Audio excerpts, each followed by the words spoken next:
అంటే చాలు రాటు తేలిన రాక్షసుల కోర్కెలే తీర్చి భోళా శంకరుడు అనిపించుకున్నవాణ్ణి.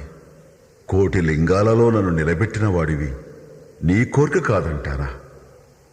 ఏమిటో అడుగు, అన్నపూర్ణాదేవి సాక్షిగా తీరుస్తాను. దయచేసి ఇంట్లోకొచ్చి నా ఆతిథ్యం స్వీకరించు. ఎలా? నీ కంఠంలో ప్రాణం ఉండగా నీ గడప తొక్కద్దన్నావుగా. అయ్యయ్యో, ఆ మాటను వెనక్కి తీసుకుంటున్నాను. ఎంతో ప్రేమతో కరుణామృతాన్ని అందించాలని నువ్వు అతిథిగా నా ఇంటికొస్తే తినే అన్నం లాగేసి నిన్ను గెంటేశాను. అజ్ఞానంతో తప్పు చేశాను. ఆ తప్పుని క్షమించి నువ్వు లోపలికొచ్చి నా ఆతిథ్యాన్ని స్వీకరించి తీరాలి. నువ్వే లేవనే నాకు, నువ్వే అంతా అనే ఆమెతో ముడేశావు. నువ్వే ఆ ముడి విప్పుతున్నావు. తల్లి, తండ్రి, భార్య, బిడ్డలు